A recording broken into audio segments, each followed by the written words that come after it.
কেন রে? আমরা কি তেতো কথা বলি নাকি? তিতো কি গো, তোমাদের কাছে তো নিম পাতাও লজ্জা পায়। তুই না বড্ড দুষ্ট। ও বাবা, মরে যাই। আরেকবার বলো না। আরে বলছিলাম, তুই কি লক্ষ্মীর বাড়ি থেকে হয়ে আসলি? হ্যাঁ, কেন গো? তুই দেখ কিরকম মেয়ে মানুষ। মেয়েটা এত কষ্ট পাচ্ছে দেখে আমি ভাবলাম একটু সান্ত্বনা দিয়ে আসি। হ্যাঁ, তা কি হলো, সান্ত্বনা দিলে? কিসের সান্ত্বনা? আমি যেতেই আমাকে দূর দূর করে তাড়িয়ে দিল। আর এর ব্যবস্থা কিন্তু তোদেরই একটা কিছু করতে হবে। কেন গো, কিসের আবার ব্যবস্থা? তোরা হলে এই এলাকার ছেলে, তারপর ওই মিনাদি আছে না, কি সব অধিকার আছে না তোদের? শোনো, ওটা কাদের সব অধিকার না গো, ওটা মানবাধিকার, বুঝলে? আরে ধর, কিসব ওই কত মতো কথা। ছাড়, মোদ্দা কথা হলো যে এটা ওরা আমাকে অপমান করেছে, তার বদলা কিন্তু তোকেই নিতে হবে। কেন গো, কি এমন অপমান হয়েছে তোমাদের? তবে শুনে ভালো লাগলো যে তোমাদের মান অপমান জ্ঞানটুকু আছে। সে তো সব মানুষেরই থাকে। হ্যাঁ, এটা ঠিক, যারা মানুষ তাদের থাকে। হ্যাঁ তো, আমাদের অপমান করেছে, তোরা কিছু একটা কর। না না, ও তোমাদের ব্যাপারে আমরা জানি, তোমরা লোককে আগে খোঁচাও। আরে বিশ্বাস কর, আমরা তো কিছুই বলিনি। কি রে বিমল, মিষ্টু বৌদি আর পিয়ালি বৌদির সাথে এত কি কথা বলছিস রে? কে আছে? যাও তো, যাও। কি রে বিমল, কি ব্যাপার, এত কি সিক্রেট কথা ওদের সাথে?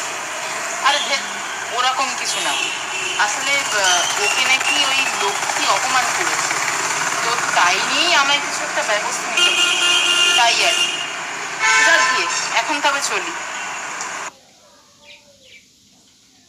এই এই এই সর সর, ধর।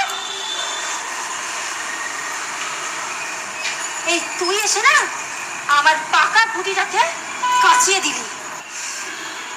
আচ্ছা, তোর এত লোকের কথায় এত ইন্টারেস্ট কিসে বলতো? ওরে বাবা মিষ্টু বৌদি, এ কথা তুমি বলছো? সবাই জানি যে লোকের কথায় কার বেশি ইন্টারেস্ট। এই এতদিন ঘরে বসে বসে ধাড়ি হচ্ছিস তো, তোর বাবা বিয়ে দিচ্ছে না কেন রে? আমি ভাবছি তোমার মতোই একদিন ঘর ছেড়ে পালাবো। এই, ওটাকে পালানো বলে না। তাহলে কি বলে? আমি শুধু 1 ঘন্টার জন্য ওই মন্দিরে গিয়েছিলাম, তারপর কিন্তু বাড়িতে ঠিক ফিরে এসেছি। আমিও ভাবছি তোমার মতনই ওরকম 1 ঘন্টার জন্যই পালাবো গো। এই এই, যা নিজের কাজে যা। সে তো আমি যাবই, যাওয়ার আগে একটা কথা বলে যাচ্ছি।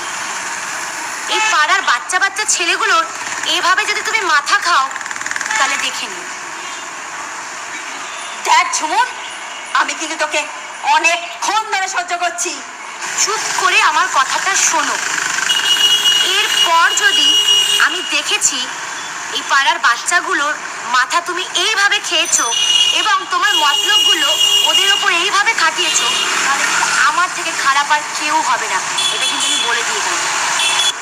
আসছি।